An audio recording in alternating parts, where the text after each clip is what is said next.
ತುಮಕೂರು ಜಿಲ್ಲೆಯ ಮದರಸಾವೊಂದರಲ್ಲಿ ಮಕ್ಕಳಿಗೆ ದೈಹಿಕ ಕಿರುಕುಳ ಮತ್ತು ಬಾಲಕಾರ್ಮಿಕ ಪದ್ಧತಿಯಂತಹ ಅಮಾನವೀಯ ಕೃತ್ಯ ಎಸಗಿದ ಆರೋಪದ ಮೇಲೆ ಧರ್ಮ ಬೋಧಕನ ವಿರುದ್ಧ ಎಫ್ಐಆರ್ ದಾಖಲಾಗಿದೆ. ಮದರಸಾದಲ್ಲಿ ನಡೆಯುತ್ತಿದ್ದ ದೌರ್ಜನ್ಯ ತಾಳಲಾರದೆ 24 ಮಕ್ಕಳು ಅಲ್ಲಿಂದ ತಪ್ಪಿಸಿಕೊಂಡು ಬಂದ ಸಿನಿಮೀಯ ಘಟನೆಯ ನಂತರ ಪೊಲೀಸರು ಆತನ ವಿರುದ್ಧ ಕ್ರಮ ಕೈಗೊಂಡಿದ್ದಾರೆ. ತುಮಕೂರಿನ ಮದರಸಾದಿಂದ ತಪ್ಪಿಸಿಕೊಂಡಿದ್ದ 8 ರಿಂದ 17 ವರ್ಷ ವಯಸ್ಸಿನ 24 ಮಕ್ಕಳು ಬಿಹಾರದ ತಮ್ಮ ಮನೆಗಳಿಗೆ ಮರಳಲು ಯತ್ನಿಸ್ತಾ ಇದ್ರು. ಬೆಂಗಳೂರಿನ ಕ್ರಾಂತಿವೀರ ಸಂಗೊಳ್ಳಿ ರಾಯಣ್ಣ ರೈಲ್ವೆ ನಿಲ್ದಾಣದಲ್ಲಿ ಈ ಮಕ್ಕಳನ್ನು ಗಮನಿಸಿದ ರೈಲ್ವೆ ರಕ್ಷಣಾ ಪಡೆ ಅಧಿಕಾರಿಗಳು ಅವರನ್ನ ವಿಚಾರಣೆ ಒಳಪಡಿಸಿದಾಗ ಮದರಸಾದಲ್ಲಿ ನಡೆಯುತ್ತಿದ್ದ ಕರಾಳ ಕೃತ್ಯಗಳು ಹೊರಬಂದಿವೆ. ಮದರಸಾದಲ್ಲಿ ಹಿಂಸೆ ನೀಡುತ್ತಿದ್ದರು ಮತ್ತು ಮದರಸಾದ ಆವರಣದಲ್ಲಿ ಕಾಂಪೌಂಡ್ ಗೋಡೆ ನಿರ್ಮಿಸುವಂತಹ ಕಠಿಣ ಕೆಲಸಗಳನ್ನು ಬಲವಂತವಾಗಿ ಮಾಡಿಸಲಾಗುತ್ತಿತ್ತು ಎಂದು ಮಕ್ಕಳು ತಿಳಿಸಿದ್ದಾರೆ. ತುಮಕೂರು ಜಿಲ್ಲೆಯ ಮದರಸಾವೊಂದರಲ್ಲಿ ಮಕ್ಕಳಿಗೆ ದೈಹಿಕ ಕಿರುಕುಳ ಮತ್ತು ಬಾಲಕಾರ್ಮಿಕ ಪದ್ಧತಿಯಂತಹ ಅಮಾನವೀಯ ಕೃತ್ಯ ಎಸಗಿದ ಆರೋಪದ ಮೇಲೆ ಧರ್ಮ ಬೋಧಕನ ವಿರುದ್ಧ ಎಫ್ಐಆರ್ ದಾಖಲಾಗಿದೆ. ಮದರಸಾದಲ್ಲಿ ನಡೆಯುತ್ತಿದ್ದ ದೌರ್ಜನ್ಯ ತಾಳಲಾರದೆ 24 ಮಕ್ಕಳು ಅಲ್ಲಿಂದ ತಪ್ಪಿಸಿಕೊಂಡು ಬಂದ ಸಿನಿಮೀಯ ಘಟನೆಯ ನಂತರ ಪೊಲೀಸರು ಆತನ ವಿರುದ್ಧ ಕ್ರಮ ಕೈಗೊಂಡಿದ್ದಾರೆ.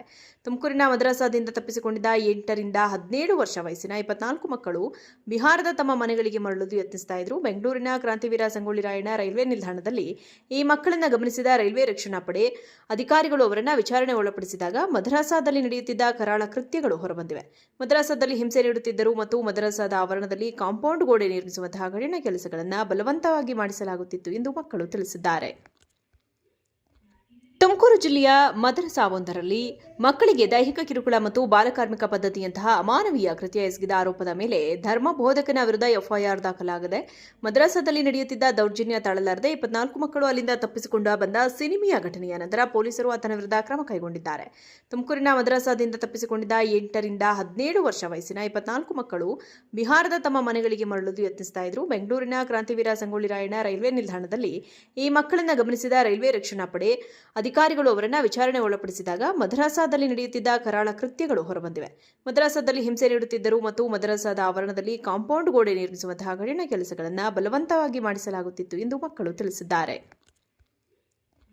ತುಮಕೂರು ಜಿಲ್ಲೆಯ ಮದರಸಾವೊಂದರಲ್ಲಿ ಮಕ್ಕಳಿಗೆ ದೈಹಿಕ ಕಿರುಕುಳ ಮತ್ತು ಬಾಲಕಾರ್ಮಿಕ ಪದ್ಧತಿಯಂತಹ ಅಮಾನವೀಯ ಕೃತ್ಯ ಎಸಗಿದ ಆರೋಪದ ಮೇಲೆ ಧರ್ಮ ಬೋಧಕನ ವಿರುದ್ಧ ಎಫ್ಐಆರ್ ದಾಖಲಾಗಿದೆ. ಮದರಸಾದಲ್ಲಿ ನಡೆಯುತ್ತಿದ್ದ ದೌರ್ಜನ್ಯ ತಾಳಲಾರದೆ 24 ಮಕ್ಕಳು ಅಲ್ಲಿಂದ ತಪ್ಪಿಸಿಕೊಂಡು ಬಂದ ಸಿನಿಮೀಯ ಘಟನೆಯ ನಂತರ ಪೊಲೀಸರು ಆತನ ವಿರುದ್ಧ ಕ್ರಮ ಕೈಗೊಂಡಿದ್ದಾರೆ. ತುಮಕೂರಿನ ಮದರಸಾದಿಂದ ತಪ್ಪಿಸಿಕೊಂಡಿದ್ದ 8 ರಿಂದ 17 ವರ್ಷ ವಯಸ್ಸಿನ 24 ಮಕ್ಕಳು ಬಿಹಾರದ ತಮ್ಮ ಮನೆಗಳಿಗೆ ಮರಳಲು ಯತ್ನಿಸ್ತಾ ಇದ್ರು. ಬೆಂಗಳೂರಿನ ಕ್ರಾಂತಿವೀರ ಸಂಗೊಳ್ಳಿ ರಾಯಣ್ಣ ರೈಲ್ವೆ ನಿಲ್ದಾಣದಲ್ಲಿ ಈ ಮಕ್ಕಳನ್ನು ಗಮನಿಸಿದ ರೈಲ್ವೆ ರಕ್ಷಣಾ ಪಡೆ ಅಧಿಕಾರಿಗಳು ಅವರನ್ನ ವಿಚಾರಣೆ ಒಳಪಡಿಸಿದಾಗ ಮದರಸಾದಲ್ಲಿ ನಡೆಯುತ್ತಿದ್ದ ಕರಾಳ ಕೃತ್ಯಗಳು ಹೊರಬಂದಿವೆ.